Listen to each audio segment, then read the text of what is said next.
最近 AI 带动美股涨了很多，其中 AI 的股票 NVIDIA 在短短的半年内涨了超过3倍，很多人开始怀疑这个是不是一个泡沫，会不会在短时间内爆破？我们作为投资者，现在应该进场去追呢，还是应该套现持有现金？今天是做了很多的研究工作，给大家探讨一下这个 AI 产生的泡沫带来的机会和风险，大家记得要留到最后，一定会收获满满。除了 AI 的股票之外，我还会分享我经历了之前2个大的泡沫得到的心得。大家好，我是奇葩爸张志云，在这个频道里，我会分享我投资了股票30年的经验和心得，希望帮助大家避开股灾，找到10倍股，让财富滚雪球。记得订阅并打开旁边的小铃铛，那你就不会错过我们视频的上传和直播的通知咯。还记得今年年初的时候，我在直播和不同的视频里面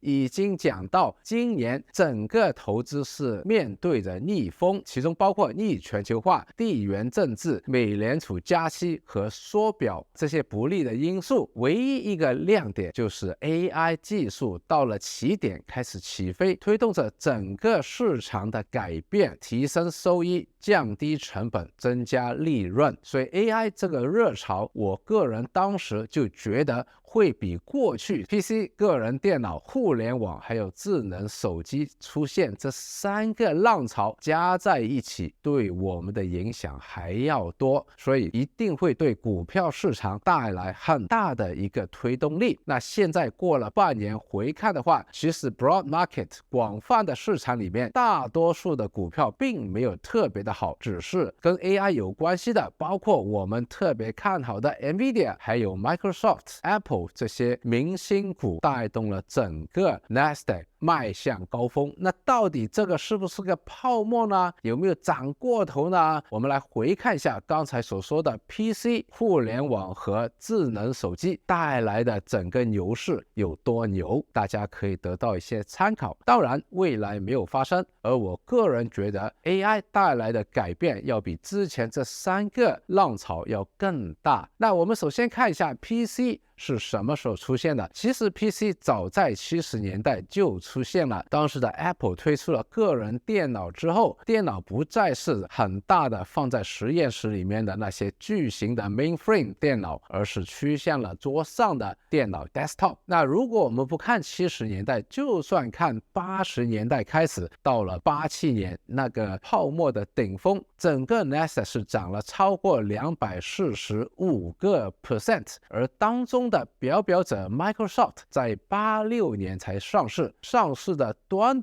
1年内就涨了超过528%，所以今天 NVIDIA 的确是从去年的11月开始涨了接近3倍，但跟当年的 Microsoft 来比还不算太过分。当然 Microsoft 的股价也在87年泡沫爆破的时候也跌了很多，但是当时就算你买在泡沫的顶峰，持有到现在， Microsoft 也会给你非常丰厚的回报。那我们再来看一下互联网这个浪潮。其实互联网早在80年代，我在大学里念电机工程的时候已经有用过了，只不过当时非常不好用，只是一些学工程的或者搞工程的技术人员拿来用的。直到后来 AOL 把互联网变得容易用，让普通的用户都能够接触到互联网。那如果我们把 AOL IPO 的那一点当作是互联网这个浪潮的起点的话，从92年到互联网的顶峰千禧年 ，Nasdaq 是涨了超过720%，而中间的表者刚才提到的 AOL 在这个浪潮当中是涨了1200%。普罗大众在92年还是对互联网不太熟悉，直到 Netscape 做 browser 那家公司让更多的人熟悉了互联网，所以 Netscape 也在95年上市。它从上市到互联网泡沫的顶峰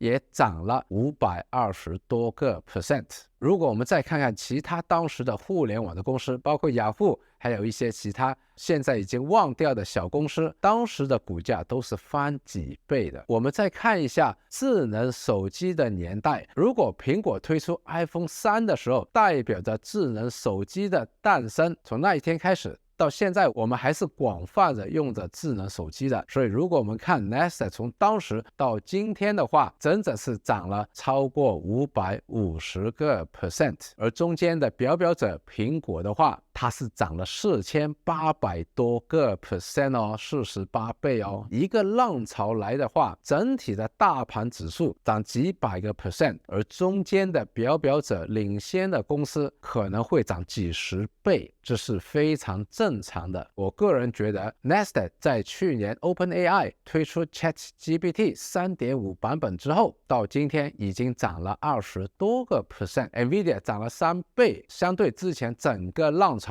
和中间表者股价的表现还算是很小。我们要记得以下这几个重点。第一个，股票价格不会每天涨，也不会每天跌，中间会涨了一段时间有一个调整，之后又会涨一段时间又会有一个调整。重点是大家要学会如何去估计一个股票背后的价值，因为你只是听人家的意见的话，在涨的时候你会 FOMO fear of missing out， 怕没有买失去了机会，跌的时候你有心里没有底，怕它一直跌下去，最后是恐慌的去止损。我们要知道哪些是实实在在的趋势，哪些是优秀的股票，哪些是短炒的概念，哪些是被炒高了之后会跌下来一文不值的垃圾。讲回互联网这个例子，互联网这个泡沫在千禧年是爆破了，普遍的高科技股很多都跌了90%左右，包括当年搞电子商务的表者 Amazon。 那如果你在 Amazon 跌下来，在低位捞底的话， Amazon 可能会给你带来超过400多倍的回报。所以如果你心里没有底的话，一个股票跌了90%，你一定会心慌意乱，甚至在低位的时候去止损